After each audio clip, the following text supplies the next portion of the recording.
ताश के पत्तों से ताजमहल नहीं बनते। ताश के पत्तों से ताजमहल नहीं बनते। नदी को रोकने से समंदर नहीं बनते। लड़ते रहो अपनी ज़िंदगी में हर पल दोस्तों, हर एक जीत से कोई सिकंदर नहीं बनते। तो नमस्कार, गुड आफ्टरनून। मैं आपका अपना दोस्त, अपना एजुकेटर शैलेंद्र मिश्रा, आपके अपने favourite YouTube channel AK education competitive exams पर बहुत बहुत स्वागत करता हूं, अभिनंदन करता हूं, इस्तकबाल करता हूं, नमस्कार करता हूं। तो जल्दी जल्दी से आप लोग लाइव आ जाइए और फिर हम लोग अपने क्लास की अब करते हैं शुरुआत। आज की क्लास में हम लोग सबसे पहला काम क्या करेंगे, हम लोग जो देख रहे हैं वो देख रहे हैं कि जो एस्टेट का आपका एग्ज़ाम होता है, एस्टेट के एग्ज़ाम का क्या क्या सिलेबस होता है, उसके लिए क्या क्या प्रक्रिया होती है, और एस्टेट देने के बाद आदमी कैसे, आप लोग कैसे बिहार में एक टीचर की अपनी सीट को सुनिश्चित कर पाएंगे। तो जल्दी जल्दी से आप लोग लाइव आ जाइए और उसके बाद हम लोग अपने क्लास की शुरुआत करने चल रहे हैं। तो सीआरपीएफ, फौजी, जेएल भाई, जय हिंद भाई, और संत यादव, आपका भी नमस्कार है। तो जितने लोग भी हमारे साथ आ गए हैं एक बार जल्दी से शेयर कर दीजिए और फिर हम लोग अपने आज की क्लास की शुरुआत करने चल रहे हैं। बहुत ही बेहतरीन क्लास होगी, मैं हर चीज़ बहुत डिटेल से समझाऊंगा, आपको जो भी डाउट होगा उसको खुल के पूछिएगा। तो आइए अब हम लोग कोई फालतू बात नहीं करेंगे, आज की क्लास की शुरुआत करते हैं हम लोग। तो जो हम लोग बात करने चल रहे हैं वो बात करने चल रहे हैं बीपीएससी एग्ज़ाम को लेकर के। बीपीएससी एग्ज़ाम को लेकर हम लोग बात करने चल रहे हैं। देखिए क्या क्या हम लोगों को समझना है यहाँ पे। अभी हम लोग जो बात करेंगे, लोग बात करेंगे टीजीटी, तो हम लोग बात करेंगे टीजीटी। और टीजीटी में आपको पता है क्लास 9th और 10th के सिलेबस आते हैं। क्लास 9th और 10th के सिलेबस आते हैं टीजीटी में। अब बात आती है, तो अभी हम लोग बात करेंगे वो करेंगे एस्टेट। एस्टेट की बात करेंगे और ये आपका पहला पेपर होगा, फर्स्ट पेपर। टीजीटी में आपका ये फर्स्ट पेपर होगा। और आपको पता है इस फर्स्ट पेपर में क्या सब कुछ विजुअल है, एक बार बता दीजिएगा। अगर कुछ दिक्कत हो मैं कलर चेंज कर दूंगा। फर्स्ट पेपर की बात करेंगे हम लोग, जो आपका फर्स्ट पेपर होगा क्या क्या चीज़ें आती हैं, कैसे कैसे आपको अप्रोच करना है, वो सारी चीज़ें हम लोग देखेंगे। देखिए ध्यान से समझने की कोशिश करिएगा।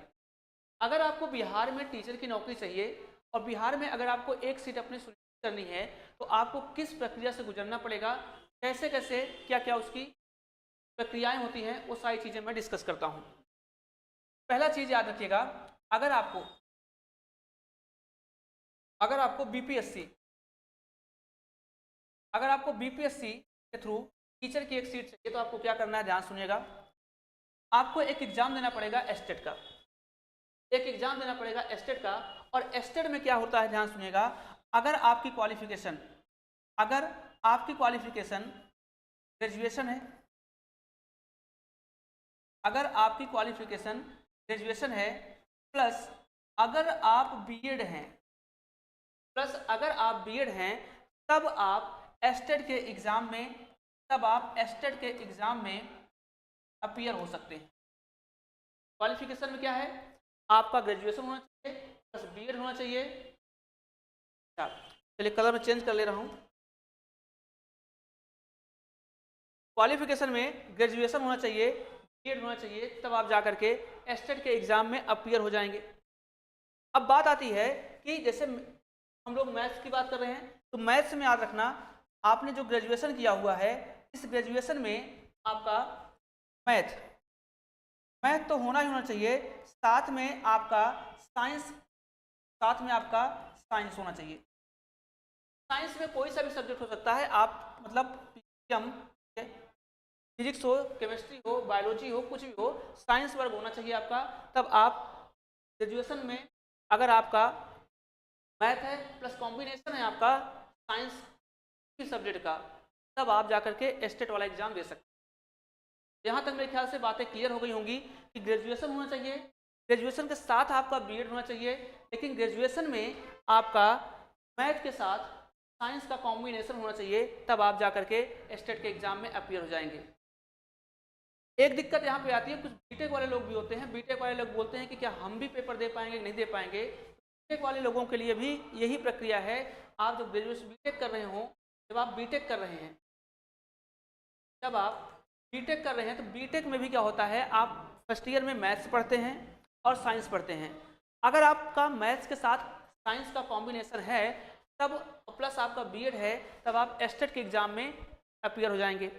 एस्टेट का एग्ज़ाम जो आपका एस्टेट का एग्ज़ाम जो आपका 150 नंबर का होगा, तो आपका एस्टेट का पेपर होगा। ये एस्टेट का पेपर आपका कुल मिलाकर 150 नंबर का होगा। इस 150 नंबर को दो भागों में हमने बांटा है। 150 नंबर को हमने दो भागों में बांटा है। पहला भाग आपका होगा मैथ का और दूसरा भाग आपका होता है यहाँ पे सीडी का, चाइल्ड डेवलपमेंट का। ठीक है, तो पहले भाग में याद रखना आपके 100 नंबर के मैथ पूछे जाएंगे। पहले भाग में 100 नंबर का मैथ पूछा जाएगा। सीडीपी प्लस आपका जनरल सब्जेक्ट, ठीक है, जनरल सब्जेक्ट, ये दोनों मिलाकर के 50 नंबर का आता है। दोनों मिलाकर के 50 नंबर का आता है, जिसमें से 30 नंबर की आपकी सीडी होती है और प्लस 20 नंबर का आपका जनरल सब्जेक्ट होता है। तो मोटा मोटा देखा जाए अगर तो 100 नंबर तो आपका मैथ हो गया, 30 नंबर सीडी और 20 number general subject. General subject में आपके 10 नंबर रीजनिंग और मैथ के पूछे जाते हैं और बाकी 10 नंबर में आपके हो गए, पॉलिटी हो गए, ज्योग्राफी हो गए, ये सारी चीज़ें पूछी जाती हैं। तो कुल मिलाकर के देखा जाए तो 100 नंबर मैथ्स का यहाँ और 10 नंबर आपको यहाँ मिल जाएगा। तो 150 में 110 नंबर तो आपको मैथ से ही कवर करने को मिल जाएगा। तो आप क्वालिफाई यहाँ से कर जाएंगे। अब बात आती है क्वालिफाई करने की प्रक्रिया क्या है। तो 150 नंबर में याद रखना, अगर आप 50% पाते हैं, 150 में अगर 50% पाते हैं मतलब आप 75 नंबर पाते हैं, अदर स्टेट वाले जो जनरल वर्ग में आएंगे, तो वो अगर आप 50% पाते हैं तो आप एस्टेट क्वालिफाई कर जाएंगे। और एस्टेट क्वालिफाई जैसे ही करेंगे, अब क्या होगा, इसके बाद आप बीपीएससी की प्रमुख परीक्षा में बैठेंगे। बीपीएससी की प्रमुख परीक्षा में बैठेंगे तो जो पेपर यहाँ पे 150 नंबर का हो रहा है, जो पेपर 150 नंबर का हो रहा है और मैथ इसमें पूछी जा रही है 100 नंबर की, बीपीएससी की प्रमुख परीक्षा में जो आपका मैथ्स होगा वो जाकर के आपका 80 नंबर का पूछा जाएगा। एस्टेट फर्स्ट पेपर जो आपका है यहाँ पे, जो आपका एक प्रकार से प्रीलिम कह लीजिए, जो क्वालिफाइंग नेचर का है, उसमें मैथ आपका जो 100 नंबर का है। मेंस परीक्षा जब आप देंगे बीपीएससी की तो उसमें जाकर के मैथ्स आपकी 80 नंबर की पूछी जाएगी। यहाँ तक मेरे ख्याल से सारी चीज़ें क्लियर हैं। मैं एक एक चीज़ बता चुका हूँ। अब मैं बात करता हूँ इसके सिलेबस की, इस सिलेबस में क्या क्या पूछा जाता है, किस किस टॉपिक का वेटेज ज़्यादा है, वो सारी चीज़ें मैं आपको यहाँ पे क्लियर करता हूँ। आइए समझते हैं कि अगली स्लाइड पर कि इसका सिलेबस क्या है। अगर मैं सिलेबस की बात करूँ, इस सिलेबस में याद रखना क्या क्या पूछा जाता है। सबसे पहली बात यहाँ पे नंबर सिस्टम पूछा जाएगा। सबसे पहली बात यहाँ पे नंबर सिस्टम पूछा जाएगा। नंबर सिस्टम का बहुत ज़्यादा वेटेज है। दूसरी बात यहाँ पे पूछा जाएगा आपसे जियोमेट्री। तीसरा टॉपिक आपसे पूछा जाएगा कोऑर्डिनेट ज्योमेट्री। कोऑर्डिनेट ज्योमेट्री आपसे पूछा जाएगा। चौथा टॉपिक आपसे पूछा जाएगा ट्रिग्नोमेट्री। ट्रिग्नोमेट्री। पांचवा टॉपिक आपसे जो पूछा जाएगा वो पूछा जाएगा मेंसुरेशन। मेंसुरेशन। मेंसुरेशन के बाद जो अगला टॉपिक आपके सामने आएगा वो आ जाएगा स्टैटिस्टिक्स। स्टैटिस्टिक्स तो आप सांख्यिकी बोलते हैं। आप माध्य, माध्यिका, बहुलक, मीड, मीडियन, मोड, इन सब की बात करते हैं हम। उसके बाद आप आएंगे, यहाँ से आपके सामने पूछा जाएगा पॉलिनोमियल। पॉलिनोमियल पूछा जाएगा और साथ ही साथ आपसे ये टॉपिक हो गए आपके नंबर सिस्टम, वेटेज इसका ज़्यादा है, टेक्नोमेट्री का, कोऑर्डिनेट का, मेंसुरेशन का, स्टैटिक्स का, पॉलिनोमियल का, और साथ ही साथ आपका प्रोबेबिलिटी पूछा जाएगा, प्रायिकता, प्रायिकता पूछा जाएगा। ये टॉपिक्स आपके हैं जहाँ से नंबर आप क्वेश्चंस भर भर के पूछे जाते हैं और यही सारे टॉपिक्स आपके मेंस पेपर में भी आएंगे जहाँ से क्वेश्चन जाते हैं। और साथ ही साथ इसमें एक टॉपिक और आता है, वो आता है आपका अरिथमेटिक प्रोग्रेशन का। अरिथमेटिक प्रोग्रेशन का एक टॉपिक पूछा जाएगा जिसमें आप एपी, एचपी तो समांतर श्रेणी, हरात्मक श्रेणी, उत्तर श्रेणी बोलते हैं, यहाँ से भी क्वेश्चन पूछे जाएंगे। ये मेन टॉपिक है जहाँ से मैक्सिमम क्वेश्चन बीपीएससी पूछता है। टेस्टेड में इनका लेवल थोड़ा लो रहता है, जब आप प्रमुख परीक्षा देंगे, मुख्य परीक्षा देंगे तो वहाँ इसका लेवल थोड़ा सा ऊपर हो जाता है। और इसके साथ साथ आपके सामने मिसलेनियस क्वेश्चन आएंगे, बोलते हैं विविध बोलते हैं, आपसे विविध क्वेश्चन भी पूछे जाएंगे। और इस विविध में क्या क्या होगा, इस विविध में आपके सामने परसेंटेज आएगा, परसेंटेज के क्वेश्चन आपसे पूछे जाएंगे। ठीक है, परसेंटेज को हम बोल रहे हैं। Ratio and proportion, ratio and proportion से क्वेश्चन आपसे पूछा जाएगा। प्रॉफिट एंड लॉस से क्वेश्चन आपसे पूछे जाएंगे। एवरेज से क्वेश्चन आपसे पूछा जाएगा। टाइम एंड वर्क से क्वेश्चन आपसे पूछा जाएगा। स्पीड, टाइम और डिस्टेंस जाएगा। स्पीड, टाइम और डिस्टेंस पूछा जाएगा। एसआई और सीआई, सिंपल इंटरेस्ट और कंपाउंड इंटरेस्ट, साधारण ब्याज, चक्रवृद्धि ब्याज से क्वेश्चन पूछा जाएगा। पार्टनरशिप से मतलब साझा, पार्टनरशिप से पूछा जाएगा। ये जो आपके सामने डाटा लिख रहा हूँ, तो मिसलेनियस में ये सारे टॉपिक मतलब अरिथमेटिक के जो टॉपिक हैं यहाँ से क्वेश्चन पूछे जाते हैं ईटी करके। तो इतने चीज़ें आपके एग्जाम में सिलेबस में पूछी जाती हैं। तो मैंने ब्रीफ में बहुत सारी चीज़ें आपको समझा दिया है कि अगर आपको एस्टेट देना है, एस्टेट के लिए आपका ग्रेजुएशन होना चाहिए। मैथ से अगर आपको एस्टेट देना है तो आपका ग्रेजुएशन में मैथ होना चाहिए। मैथ के साथ साथ एक कॉम्बिनेशन आपका होना चाहिए साइंस का। वो साइंस कुछ भी हो सकता है, ठीक है, फिजिक्स हो आपके साथ, केमिस्ट्री हो आपके साथ, कुछ भी हो, तो आप एस्टेट दे सकते हैं। एस्टेट जैसे ही पास करेंगे, एस्टेट में आप जैसे ही आप 50% नंबर पाएंगे, आप सीधा पहुंच जाएंगे बीपीएससी की परीक्षा में। एस्टेट जो आपका 100 नंबर का पेपर होता है, बीपीएससी की मुख्य परीक्षा में हो जाकर के 80 नंबर का पूछा जाएगा आपसे, 80 नंबर का पूछा जाएगा। उसके बाद मैंने सिलेबस डिस्कस कर दिया कि ये आपका सिलेबस है, 150 नंबर का पेपर होगा, 150 मिनट का होगा, ये सिलेबस है। इन टॉपिक से क्वेश्चन भर भर के पूछे जाते हैं।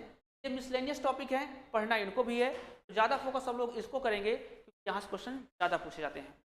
तो आइए अब हम लोग क्या करेंगे, जितने टॉपिक यहाँ पे लिखे गए हैं एक एक टॉपिक की हम लोग शुरुआत करेंगे और एक एक टॉपिक को समझेंगे। पहला टॉपिक जो हम लोग पढ़ेंगे वो पढ़ेंगे नंबर सिस्टम। पहला टॉपिक क्या पढ़ेंगे, नंबर सिस्टम पढ़ेंगे। और नंबर सिस्टम में मैं एक एक चीज़ समझाऊंगा, बहुत प्यार से समझाऊंगा, इसको ध्यान से समझने की कोशिश करिएगा और ऐसा आप पढ़ोगे कि आपकी हर एक चीज़ क्लियर हो जाएगी। अगर कोई भी डाउट होगा तो आप खुल के पूछिएगा, खुल के बोलिएगा, लेकिन पूछिएगा जरूर। आइए अब मैं अपने क्लास की शुरुआत करता हूँ। सब कुछ याद रखना, आपके सामने सब कुछ पीपीटी बनी हुई है। पीपीटी आपके सामने इसलिए बनवा दी गई है ताकि टाइम बचे, आपका भी टाइम बचे, मेरा भी टाइम बचे। जो चीज़ें समझने वाली होंगी वो मैं समझाऊंगा, पीपीटी के थ्रू है। और वो चीज़ें आपको जब भी आपको मिल जाएगी के थ्रू, सब कुछ आपको यहाँ पे क्लियर भी होगा कि नंबर्स क्या होते हैं। तो अब एक एक चीज़ समझते हैं हम लोग। नंबर सिस्टम की हम लोग शुरुआत करने चल रहे हैं। ये आपका नंबर सिस्टम है। नंबर सिस्टम में सबसे पहला चीज़ जो होता है कि क्लासिफिकेशन ऑफ नंबर्स। नंबर्स का क्लासिफिकेशन कैसे करेंगे, संख्याओं का वर्गीकरण कैसे करेंगे। बहुत सारे लोग ऐसे भी होते हैं जिनको ये भी नहीं पता होता कि नंबर्स का क्लासिफिकेशन क्या होता है। रेशनल नंबर किसका क्लासिफिकेशन है, इरेशनल नंबर किसका है, इंटीजर्स कितने पार्ट में बटा होता है, फ्रैक्शन कितने पार्ट में बटा होता है, डेसिमल कितने पार्ट में बटा होता है, उनको कुछ पता नहीं होता। तो आज की क्लास में बहुत छोटी छोटी चीज़ें होंगी। मैं ये मान के चल रहा हूँ कि आपको सब कुछ नहीं आता है। मैं बिल्कुल मान के चल रहा हूँ कि आपको मैं जोर से पढ़ा रहा हूँ। यहाँ पे बहुत ध्यान से पढ़िएगा, जो डाउट हो ये पूछेगा, मैं बार बार बोल रहा हूँ और समझने की कोशिश करिए। देखिए हम लोग पहला टॉपिक पढ़ रहे हैं, पीपीटी अभी आपके सामने आएगी, मैं इसको थोड़ा सा बनाता हूँ बोर्ड पे ताकि आपको ज़्यादा समझ में आए। तो सबसे पहला चीज़ हम लोग करते हैं classification of numbers. Classification of number, classification of numbers, classification of numbers. हम लोग नंबर्स का क्लासिफिकेशन कर लेते हैं। अब ध्यान सुनिए, नंबर्स क्या होते हैं, ध्यान सुनो। सबसे पहली चीज होती है, बात आती है कॉम्प्लेक्स नंबर की। सबसे पहली बात आती है कॉम्प्लेक्स नंबर की। जो कॉम्प्लेक्स नंबर होता है इसको हम बोलते हैं सम्मिश्र संख्या। सम्मिश्र बोलते हैं सम्मिश्र। जो भी नंबर आपको पता हो, दशमलव प्रणाली डेसिमल सिस्टम के अंतर्गत जितने डिजिट होते हैं से 9 तक, उनसे जो भी संख्या आप लिख पाओ वो सारे के सारे नंबर्स कॉम्प्लेक्स नंबर होते हैं। आप जो भी संख्या बोल दो वो सारे के सारे नंबर क्या होंगे, कॉम्प्लेक्स नंबर कहलाएंगे। ये चीज याद रखना, कॉम्प्लेक्स नंबर क्या होता है, आप जो भी संख्या बोल दो वो संख्या क्या है, कॉम्प्लेक्स नंबर है। अब ये जो कॉम्प्लेक्स नंबर होता है दो भागों में बटा होता है। ये जो आपका कॉम्प्लेक्स नंबर होता है दो भागों में बटा होता है। एक तो होता है आपका रियल नंबर, एक होता है आपका रियल नंबर जिसको बोलते हैं वास्तविक संख्या, तो बोलते हैं वास्तविक संख्या। और दूसरा जो होता है वो आपका होता है इमेजिनरी नंबर, होता है इमेजिनरी नंबर, तो बोलते हैं हम लोग काल्पनिक संख्या,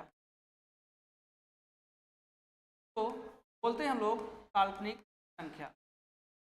पहली चीज तो ये है कि जो आपका ये कॉम्प्लेक्स नंबर है, कॉम्प्लेक्स नंबर दो भागों में बटा होता है, एक रियल नंबर और एक आपका इमेजिनरी नंबर।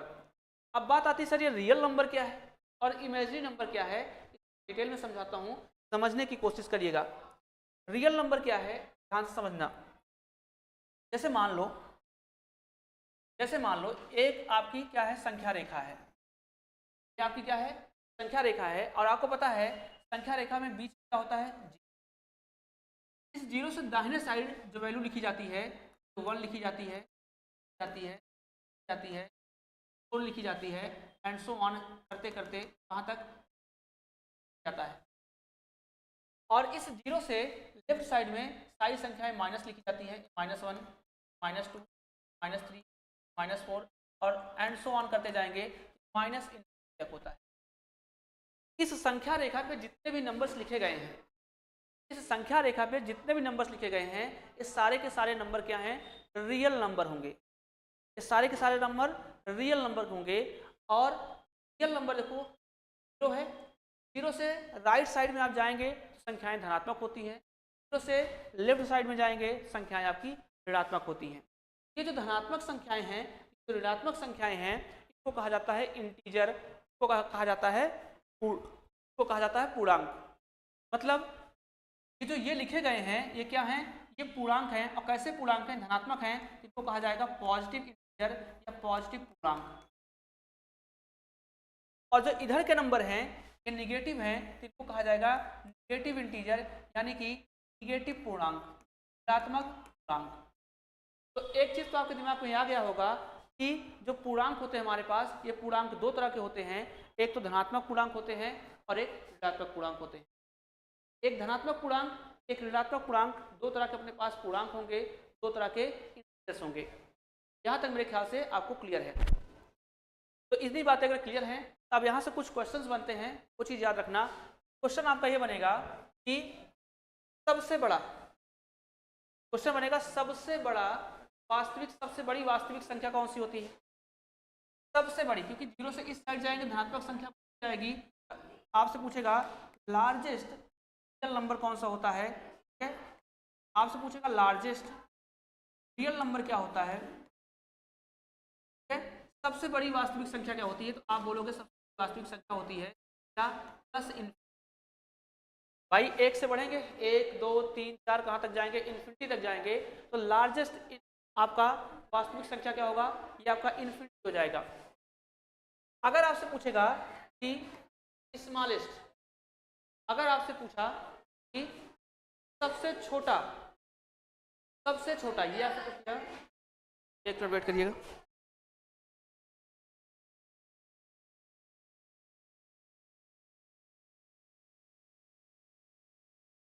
अगर आपसे पूछा कि स्मॉलेस्ट, आपसे पूछा कि स्मॉलेस्ट रियल नंबर क्या होगा, आप बताओगे क्या होगा, माइनस जाएगा। दो क्वेश्चन ध्यान में रख लेना कि पहला चीज तो समझना कि माइनस इन्फिनिटी से प्लस इन्फिनिटी तक के बीच के सारे नंबर्स जो संख्या रेखा पे होते हैं उसको कहा जाता है रियल नंबर, उसको कहा जाता है रियल नंबर। ये सारी चीज़ें जो मैं बोल रहा हूँ पीपीटी में ऑलरेडी लिखी हुई हैं, तो आपको परेशान नहीं होना है, पीपीटी आपको मिल जाएगी, लिखा हुआ है। वास्तविक संख्याएं क्या हैं, यहाँ लिख देता हूँ, ये रियल नंबर्स हैं आपके रियल नंबर हैं, आपके वास्तविक संख्याएं हैं। तो संख्या रेखा पर माइनस इन्फिनिटी लेकर के प्लस इन्फिनिटी तक के बीच के सारे नंबर्स जो होते हैं ये सभी रियल नंबर्स होते हैं, जिनको कहा जाता है पूर्णांक, और पूर्णांक पॉजिटिव भी होता है, अंक सबसे धनात्मक सबसे बड़ी वास्तविक संख्या कौन सी है और सबसे छोटी कौन सी है, वो आपकी माइनस इन्फिनिटी। दूसरा पूछ सकता है, आप ध्यान सुनो, 0 के जस्ट बाद क्या आ रहा है, 1 आ रहा है, तो पूछेगा आपसे कि सबसे छोटा धन सबसे छोटी वास्तविक संख्या कौन सी है, स्मॉलेस्ट रियल नंबर कौन सा है, स्मॉलेस्ट रियल पॉजिटिव नंबर कौन सा है, सबसे छोटी वास्तविक धनात्मक संख्या, वास्तविक धनात्मक संख्या कौन सी होगी, आप बताओगे 1 होगा, क्या होगा 1। 0 के बाद सबसे छोटा 1, क्योंकि उसके बाद नंबर आपके बढ़ते जाएंगे, 2, 2 से बड़ा 3, 4, तो सबसे छोटी वास्तविक संख्या आपकी होती है और सबसे बड़ी वास्तविक संख्या आपकी प्लस इन्फिनिटी। अगला क्वेश्चन बनता है सबसे बड़ी, अगला क्वेश्चन बनेगा सबसे बड़ी ऋणात्मक, सबसे बड़ी ऋणात्मक वास्तविक संख्या क्या होगी, सबसे बड़ी ऋणात्मक वास्तविक संख्या क्या होगी, आप बताओगे क्या होगा, -1। क्या होगा, -1 होगा।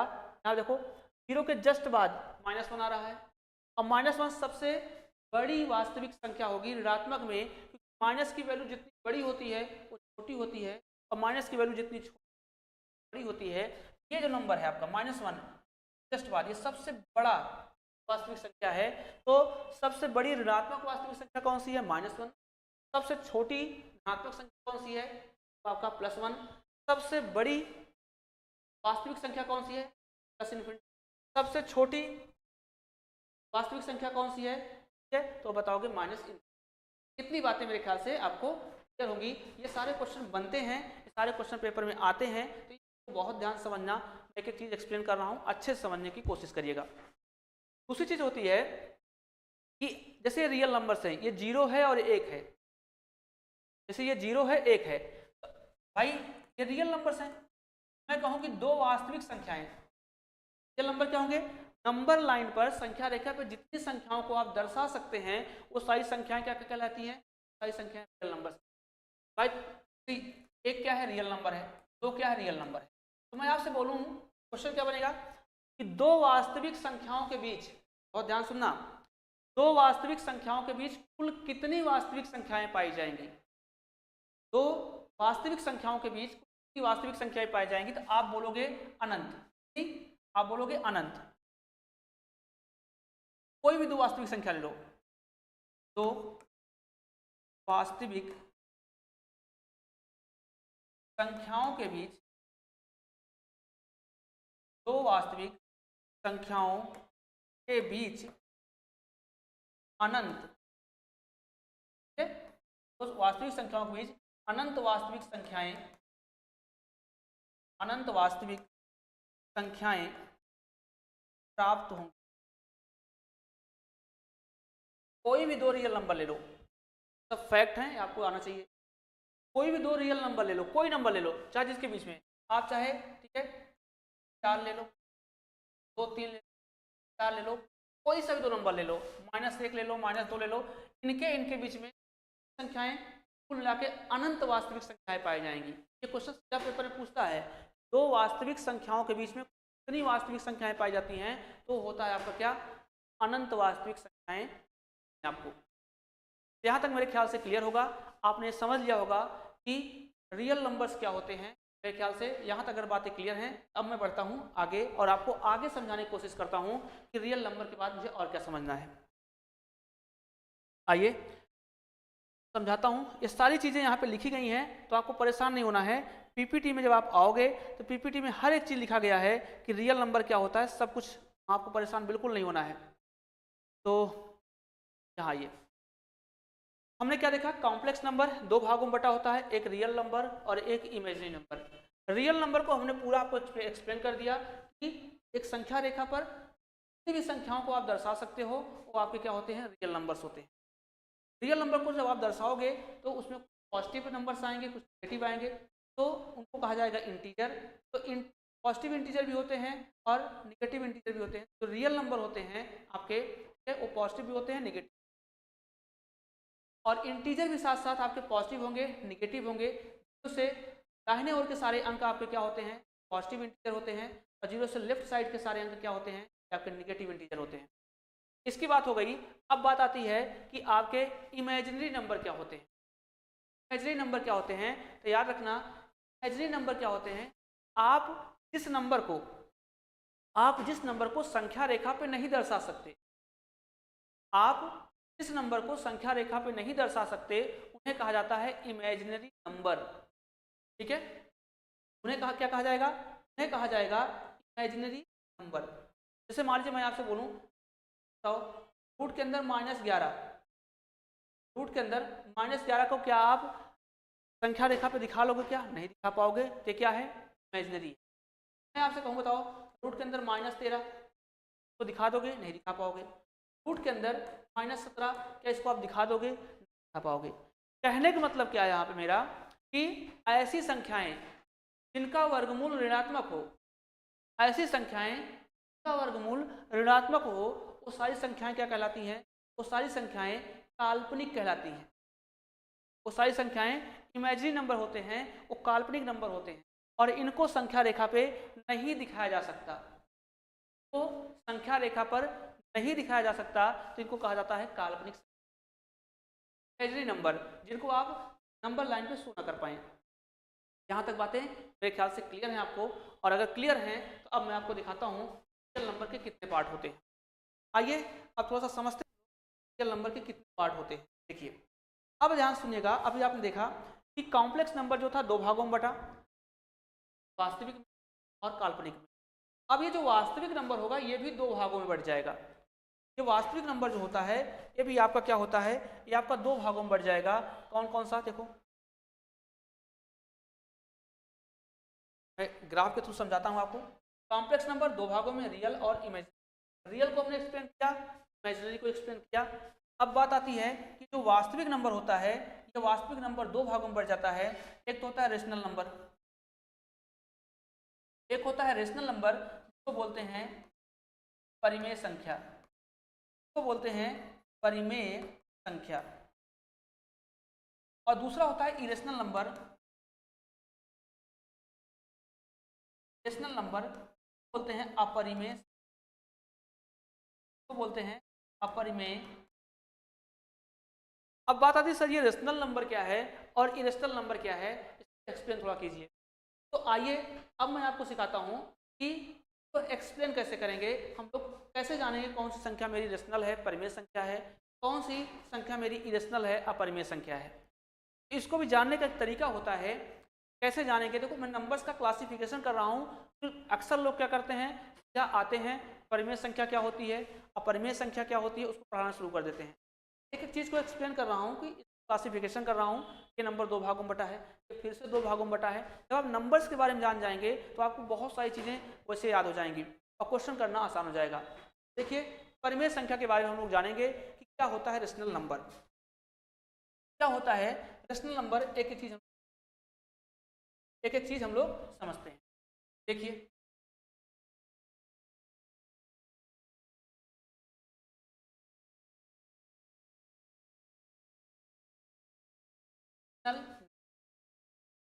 रेशनल नंबर को बोलते हैं परिमेय,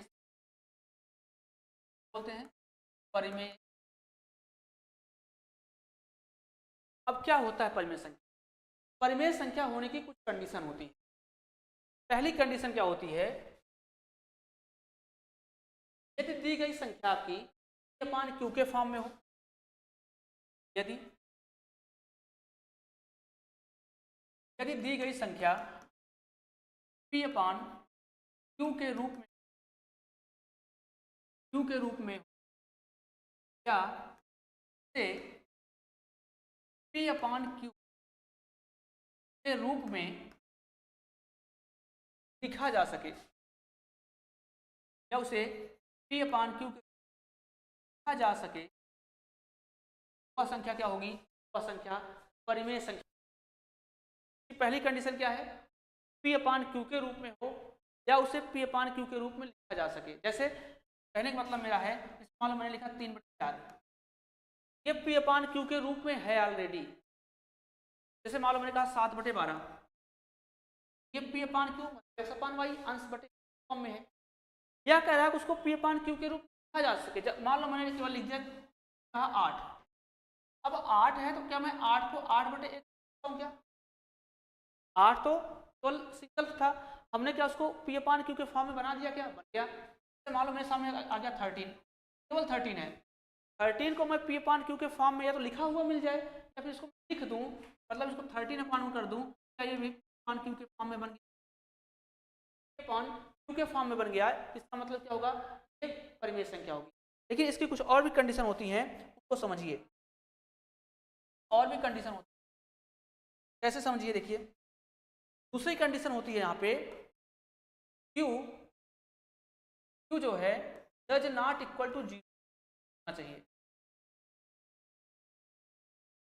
Q does not equal to 0 होना चाहिए। पी अपॉन क्यू के फॉर्म में तो हो, लेकिन क्यू का मान 0 नहीं होना चाहिए। तीसरी कंडीशन क्या होती है इसकी? तो पी और क्यू हैं,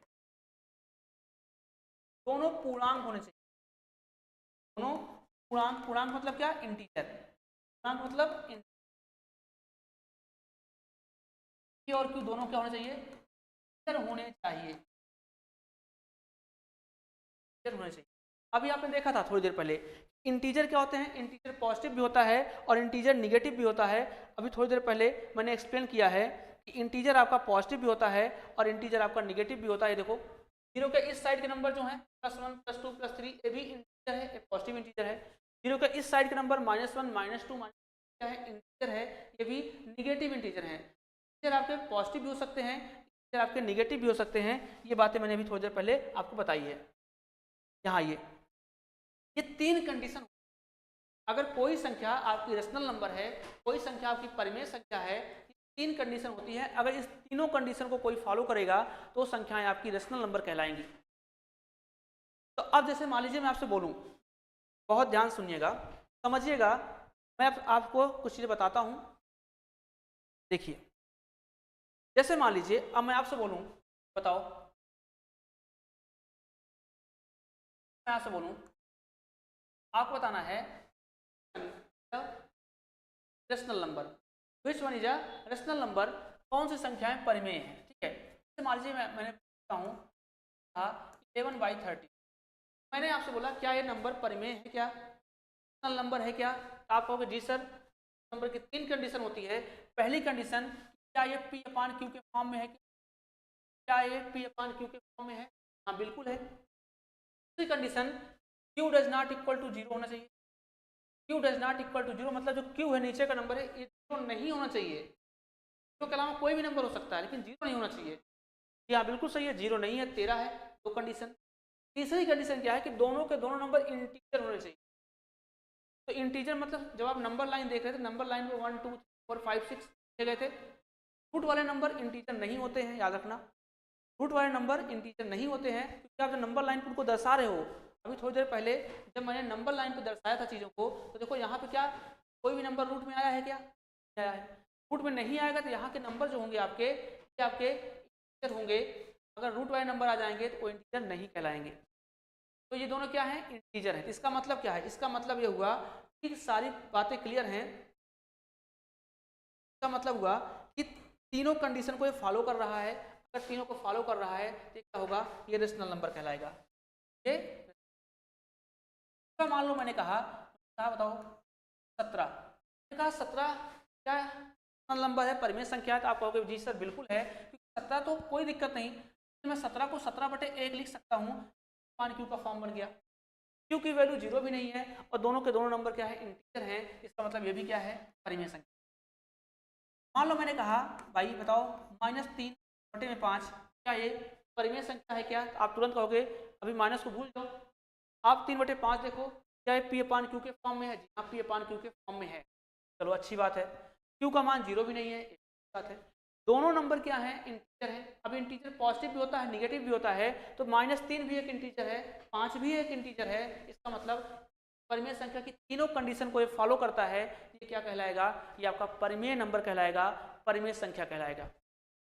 ठीक है, कुछ भी नंबर ले लो आप। मान लो मैंने कहा बताओ 0, ये इंपॉर्टेंट है। मैंने कहा 0, मैंने कहा बताओ भाई 0 क्या है? तो आपके दिमाग में आएगा सर 0 है तो 0/1 तो लिख ही सकता हूँ, 0/1 लिख सकता हूँ। ठीक है, अच्छा 0 भी क्या है? इंटीजर है। क्या है? इंटीजर है, तो संख्या रेखा पे उसको दर्शाया जा सकता है। तो चलो ठीक है, 0 भी इंटीजर है और नीचे वाला नंबर 1 भी इंटीजर है। Q की वैल्यू 0 नहीं है, P बेशक 0 हो जाए, ऊपर का नंबर बेशक 0 हो जाए, लेकिन Q 0 नहीं होना चाहिए। ठीक है, और साथ ही साथ दोनों पूर्णांक हैं, इसका मतलब ये क्या होगा? ये भी परिमेय संख्या होगा। ये इंपॉर्टेंट है, याद रखना, ये इंपॉर्टेंट है। जो क्या है? जो परिमेय संख्या, जो क्या है? तो आपकी परिमेय संख्या में खूब है, इसको अच्छे से दिमाग को रख लेना। अगला मान लो मैंने कहा बताओ भाई 25 बटे में, मैंने कहा √25/7 क्या है? रेशनल नंबर है। तो आप तुरंत बोलोगे ये रेशनल नंबर है।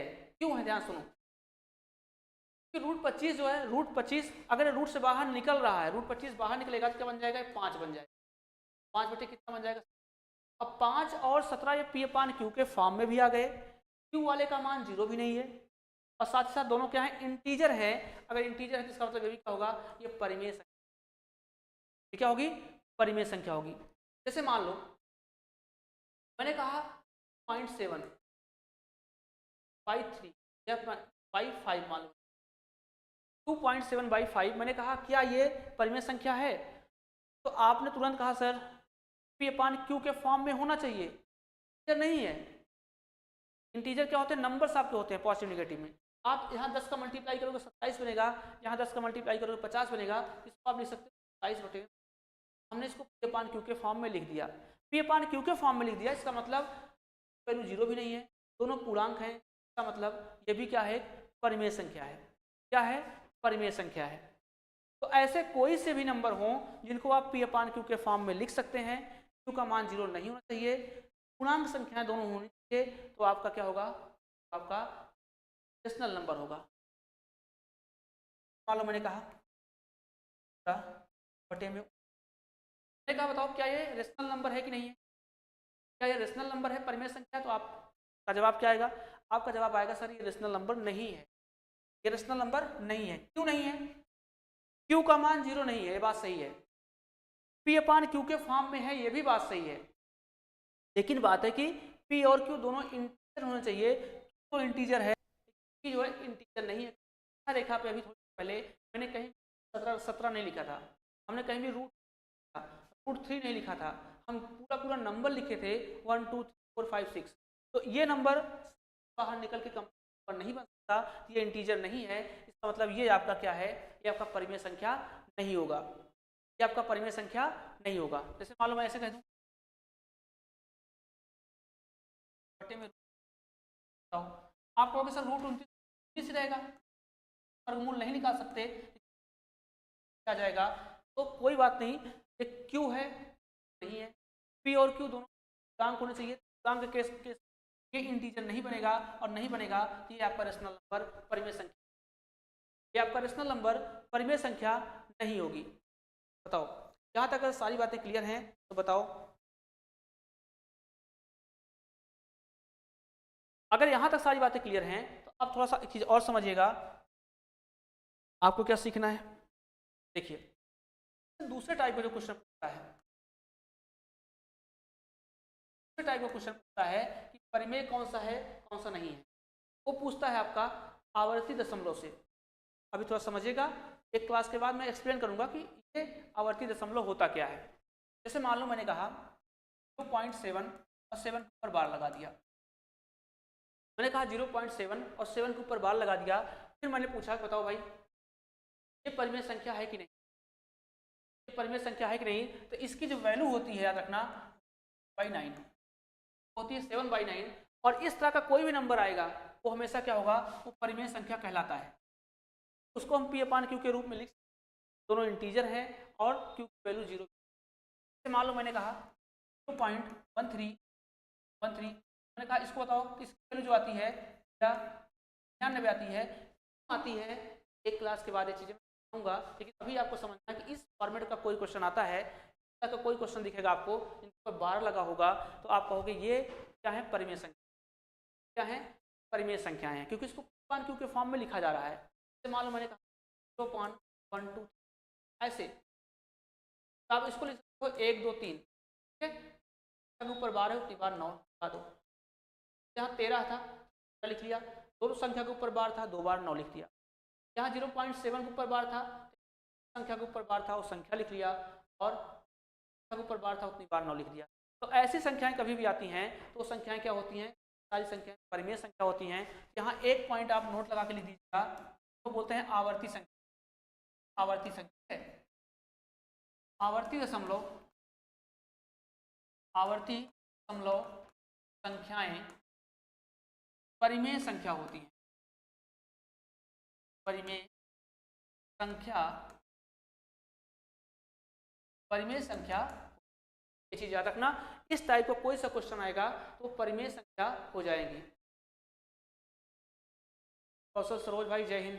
जितने लोग देख रहे हैं भाई एक बार वीडियो को शेयर जरूर कर दीजिएगा, और ये वीडियो आप जरूर देखिएगा दोस्तों तक शेयर भी करिएगा। रीजन क्या है कि ये मैं बिल्कुल डीप से पढ़ा रहा हूँ, छोटी छोटी चीज़ें जो आपको नहीं पता हैं वो हर चीज़ में पढ़ा रहा हूँ। पीपीटी आपको मिलेगी, ठीक है, और सब चीज़ें पीपीटी में भी, इंग्लिश में भी, तो आपको परेशान नहीं होना वहाँ पे, और हर चीज़ को मैं एक्सप्लेन करते चल रहा हूँ कैसे करेंगे।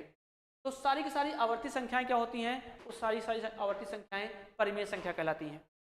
अब परिमेय संख्याओं में कुछ चीज़ें और होती हैं, कुछ चीज़ें आपको समझना है। परिमेय संख्याएं कुछ और चीज़ें होती हैं परिमेय संख्याएं में, तो आपको समझना है क्या होता है। देखो ध्यान समझो, ये इंपॉर्टेंट चीज़ें हैं जो पेपर में सीधा पूछता है, उसको आपको समझना। अगर मैं कभी भी अगर मैं दो परिमेय संख्याओं को ऐड कर दूं, मान लो मैंने कहा 2/3 और फिर मैंने कहा मान लो 3/5, अगर मैं इनको ऐड करूंगा तो ऐसे 15 आ जाएगा। 3 से भाग करेंगे, 3 15 ये 10 बन जाएगा, 5 या 15 ये 9 बन जाएगा। आंसर कितना आ जाएगा, 15। मैंने यहाँ से लॉजिक क्या निकाला कि अगर मैं दो अलग अलग परिमेय संख्याओं को ऐड करूंगा, दो अलग अलग परिमेय संख्याओं को ऐड करने पर जो रिजल्ट आता है वो क्या आता है, एक परिमेय संख्या होती है। तो आप क्या लिखेंगे, दो अलग अलग परिमेय संख्याओं को जोड़ने पर प्राप्त संख्या भी क्या होगी, परिमेय संख्या होगी। रिजल्ट कितना आया, 19/15, और 19/15 क्या है, एक परिमेय संख्या। कोई सा भी दो नंबर आप जोड़ लो, अलग अलग परिमेय, तो आप 1/7 लिख लो, प्लस आप 3, तो अलग अलग परिमेय संख्याएं हैं, ऐड करोगे 4/7 आएगा, और 4/7 आएगा तो ये भी क्या होगा, ये आपकी परिमेय संख्या कहलाएगी। तो दो अलग अलग, ये पहला चीज है, ये पहला क्या है कि दो अलग अलग परिमेय संख्याओं को जोड़ोगे तो रिजल्ट जो आएगा परिमेय संख्या कहलाएगा।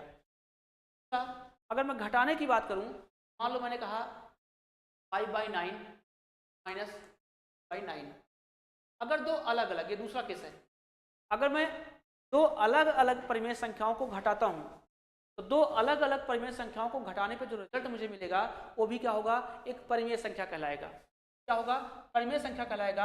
हर आपका समान है, अगर हर समान है तो अंशों को घटा दीजिए, घटा दिया 1/9, और 1/9 क्या होगा, परिमेय संख्या होगा। और परिमेय संख्या को मैंने अच्छे से एक्सप्लेन किया कि परिमेय संख्याएं होती क्या हैं, नंबर होते क्या हैं।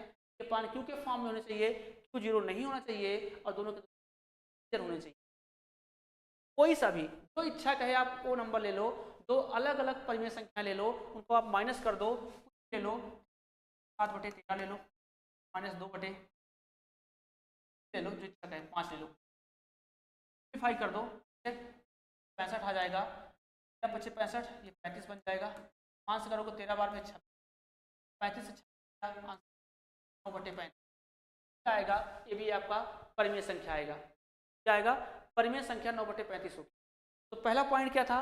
पहला पॉइंट था कि दो अलग अलग परिमेय संख्या जोड़ने पर जो आपका रिजल्ट मिलेगा, परिणाम आएगा, वो परिमेय संख्या होगा। दो अलग अलग संख्याओं को घटाने पर, दो अलग अलग परिमेय संख्याओं को माइनस करने पर जो आपका रिजल्ट आएगा वो भी परिमेय संख्या। तीसरा पॉइंट आपके सामने आता है, तीसरा पॉइंट आपके सामने आता है, अगर मैं दो अलग अलग परिमेय संख्याओं का गुणा कर दूं, थोड़ा आया, अब मैं गुणा की बात करता हूं। अगर मैं दो अलग अलग परिमेय संख्या का गुणा कर लेता हूं, 2/3, 4/5, रिजल्ट आएगा वो आएगा 8/15। क्या ये भी परिमेय संख्या होगा? क्या मैंने कहा 3/7 में 4/5 मल्टीप्लाई कर देंगे, 12/35 आ गया। क्या ये भी परिमेय संख्या? तो तीसरा पॉइंट आपका ये रहा कि अगर दो अलग अलग परिमेय संख्या को हम मल्टीप्लाई करेंगे तब भी जो परिणाम आएगा वो भी एक परिमेय संख्या। ऐसे डिवाइड की बात करें, डिवाइड की बात करते हैं, मान लो हमने कहा 2/5 बटे में 4 कर दें। आपको पता है इसमें पलटेंगे क्या आ जाएगा? 2/5 4/3 मल्टीप्लाई हो जाएगा 8/15। तो अगर मैं दो अलग अलग नंबर को डिवाइड करूंगा, भाग करूंगा, तो भी रिजल्ट क्या आएगा? एक परिमेय संख्या आएगी, एक परिमेय संख्या आएगी। ठीक है, यहाँ तक बातें मेरे ख्याल से क्लियर हैं। तो इन चारों बातों को आप अच्छे से पॉइंट करके नोट करके लिखिएगा कि दो अलग अलग, तो एक सीधी लाइन में लिखिएगा कि, आप नोट लगा के लिखिएगा, तो अलग अलग परिमेय संख्याओं का, संख्याओं को जोड़ने पर, घटाने पर, गुणा करने पर और भाग करने पर प्राप्त परिणाम क्या होगा? परिमेय संख्या। प्राप्त परिणाम क्या होगा? परिमेय संख्या। तो अलग अलग संख्याओं को अगर हम जोड़ेंगे, घटाएंगे, गुणा करेंगे, आपस में भाग करेंगे, तो उनका जो रिजल्ट आएगा वो भी एक परिमेय संख्या होगा। ये बातें थी आपके परिमेय संख्या की। मेरे ख्याल से परिमेय संख्या मैंने सारी बातें आपको समझा दी। परिमेय संख्या की हमने सारी बातें आपको समझा दी। यहाँ तक, अगर यहाँ तक बातें क्लियर हैं तो आइए अब मैं अपरिमेय संख्या की बात करता हूँ। अगर आप थोड़ा सा ध्यान दीजिए तो मैंने सबसे पहली चीज़ आपको यहीं पे समझा दिया था। जब मैं नंबर्स का क्लासिफिकेशन कर रहा था, कॉम्प्लेक्स नंबर दो भागों में बटा था, एक वास्तविक संख्या, काल्पनिक संख्या। नंबर सिस्टम जो रियल नंबर था ये दो भागों में बढ़ गया, एक परिमेय संख्या, एक अपरिमेय संख्या। तो परिमेय संख्या के बारे में मैंने समझा दिया। अब मैं बात करता हूँ अपरिमेय संख्या की, रेशनल नंबर की। रेशनल नंबर क्या होता है? आइए अब मैं आपको समझाता हूँ रेशनल नंबर क्या होगा। रेशनल नंबर क्या होता है?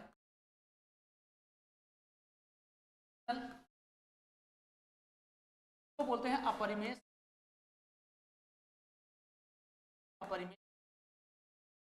अपरिमेय संख्या क्या होती है? अब अपरिमेय संख्या ध्यान सुनो, जो संख्याएं रूट में होंगी, नहीं होंगी, क्या कहलाएंगी? वो कहलाएंगी अपरिमेय संख्याएं। सीधी बात है। जैसे मान लो मैंने कहा 13/, क्या ये अपरिमेय संख्या है? जी हाँ, बिल्कुल अपरिमेय संख्या है। अगर परिमेय संख्या नहीं होगी कोई चीज, क्या होगी? वो अपरिमेय होगी। सीधी बात है भाई, कोई बात नहीं। क्यू तो कोई दिक्कत नहीं है, पी अपान क्यू की वैल्यू 0 भी नहीं है, लेकिन पी और क्यू दोनों इंटीजर अगर नहीं है, यहाँ क्यू तो इंटीजर है, क्यू वाला नंबर इंटीजर नहीं है, तो क्या होगा? ये अपरिमेय होगा। क्या होगा? अपरिमेय होगा। ऐसा कोई भी नंबर हो, ऐसा कोई भी नंबर है जो इंटीजर नहीं होगा, क्या होगा? अपरिमेय होगा। अगर कोई संख्या परिमेय नहीं होगी, जाहिर सी बात है वो अपरिमेय होगी। ठीक है, कुछ भी नंबर आप ले लो, जैसे मान लो मैंने कहा 35/3। अब रूट 35 बाहर नहीं निकल सकता, रूट से नहीं निकल सकता, ये नहीं बनेगा, इंटीजर नहीं बनेगा। इसका मतलब ये भी क्या होगा? ये आपकी अपरिमेय संख्या क्या कहलाएगी? अपरिमेय संख्या कहलाएगी। याद रखना। अब इंपॉर्टेंट चीजें क्या यहाँ से, इंपॉर्टेंट चीजें यहाँ से ये आपको तीन याद रखना है। आपको तीन याद रखना है। क्या याद रखना है? एक तो आपको याद रखना है कि पाई क्या है। क्या याद रखना है? पाई क्या है। मैं आपसे तीन क्वेश्चन पूछता हूँ, पाई क्या है, 22/7 क्या है और 3/4 क्या है। मैं तीनों चीज़ें आपसे पूछता हूँ, बताइए क्या है। तो अब मुझे बहुत ध्यान से बताओ, आप जब मेंस्ट्रुएशन पढ़ते हो, आप जब ज्योमेट्री पढ़ते हो, तो आप पाई वैल्यू 22/7 ले लेते हो। जैसे सर्कल पढ़ते हो, सर्कल का एरिया निकालना है, पाई आर स्क्वायर, पाई की वैल्यू 22/7 रख लेते हो। मेंस्ट्रुएशन में कहीं कहीं पाई की वैल्यू 3.14 रख लेते हो, और यहाँ क्या है, पाई है। तो पाई क्या है, तो याद रखो, देखो पाई की एग्जैक्ट वैल्यू तो पता ही नहीं है। पाई की वैल्यू हम लोग के हिसाब से 22/7 भी लेते हैं हिसाब से। जब पाई की वैल्यू क्लियर ही नहीं है, पाई की वैल्यू क्या लेंगे हम, पाई की वैल्यू क्या लेंगे, ठीक है।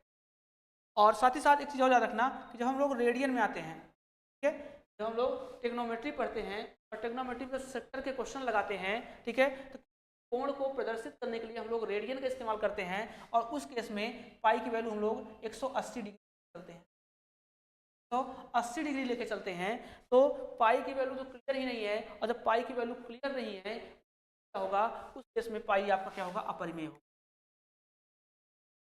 क्या होगा, अपरिमेय होगा।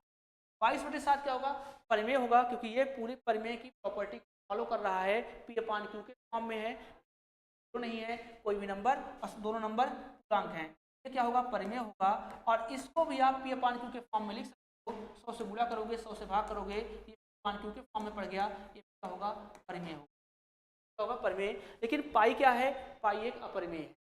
याद रखना, पाई एक चिन्ह, पाई एक क्या है, चिन्ह है। और अगर चिन्ह का मान नहीं दिया गया है तो वो चिन्ह क्या कहलाएगा, वो चिन्ह आपका अपरिमेय कहलाएगा। ये चीज याद रखना।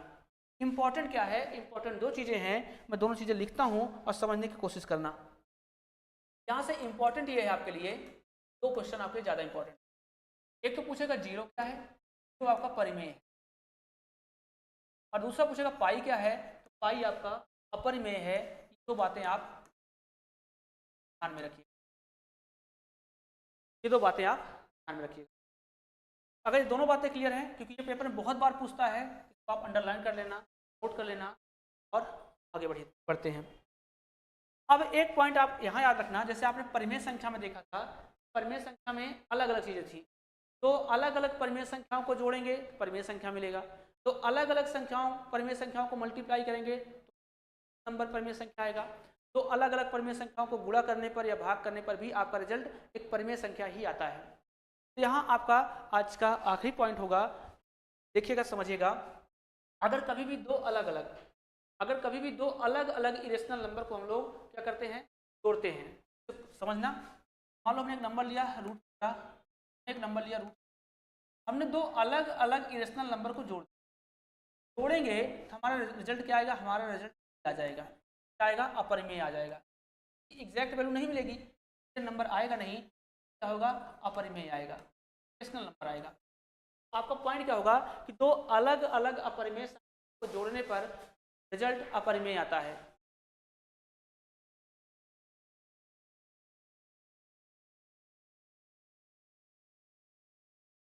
दो अलग अलग अपरिमेय संख्याओं को जोड़ने पर परिणाम अपरिमेय प्राप्त होता है। अच्छा, अगर मान लीजिए मैं इन्हीं दोनों संख्याओं को माइनस कर दूं, दोनों अलग अलग अपरिमेय संख्याएं हैं, मान लो आपकी जो इच्छा का है वो अपरिमेय संख्या ले लो, बस दोनों संख्याएं अपरिमेय होने, बस दो अलग अलग अपरिमेय संख्याओं को जोड़ेंगे तो फाइनली रिजल्ट आपका यही आएगा। ये भी क्या कहलाएगा, अपरिमेय कहलाएगा, ये भी क्या कहलाएगा, अपरिमेय कहलाएगा। तीसरी बात यहां से आती है, तो जोड़ की बात हो गई और ये माइनस की बात हो गई। अब बात आती है गुणा करने की। तो अगर मैं दो अलग अलग अपरिमेय संख्याओं को मल्टीप्लाई करूंगा, अगर मैं दो अलग अलग अपरिमेय संख्याओं को मल्टीप्लाई करूंगा तो क्या हो सकता है, देखो ध्यान से। मान लो हमने यही नंबर ले लिया, हमने कहा एक रूट 15 है, एक रूट, मल्टीप्लाई करेंगे रूट 45 आएगा, और रूट 45 को रूट 45/1 लिखेंगे, क्या कहलाएगा, ये अपरिमेय कहलाएगा। क्या कहलाएगा, अपरिमेय कहलाएगा। अच्छा, दूसरा चीज, अगर एक नंबर मान लो मैंने ले लिया रूट 8 और एक नंबर ले लिया मान लो हमने, इन दोनों को मल्टीप्लाई करेंगे तो ये रूट 16 आएगा, अब बाहर निकलेगा 4 बन जाएगा, और 4 को मैं 4/1 लिख सकता हूँ, ये P/Q के फॉर्म में बन गया। परिमेय की प्रॉपर्टी को फॉलो कर रहा है, P/Q के फॉर्म में है, क्योंकि वैल्यू जीरो नहीं है, दोनों पूर्णांक हैं, क्या कहलाएगा, ये आपका परिमेय है। क्या क्या कहलाएगा? परिमेय कहलाएगा। तो आपको क्या याद रखना है कि दो अलग अलग अपरिमेय संख्याओं को जोड़ने पर घटाने पर परिणाम अपरिमेय संख्या मिलता है, लेकिन दो अलग अलग अपरिमेय इरेशनल नंबर को मल्टीप्लाई करने पर परिणाम अपरिमेय और परिमेय दोनों मिल सकता है। अपरिमेय और परिमेय दोनों मिल सकता है। तीसरी बात क्या है, अगर मान लीजिए मैं दो अलग अलग नंबर, तो मल्टीप्लाई क्या है? दोनों मल्टीप्लाई क्या है?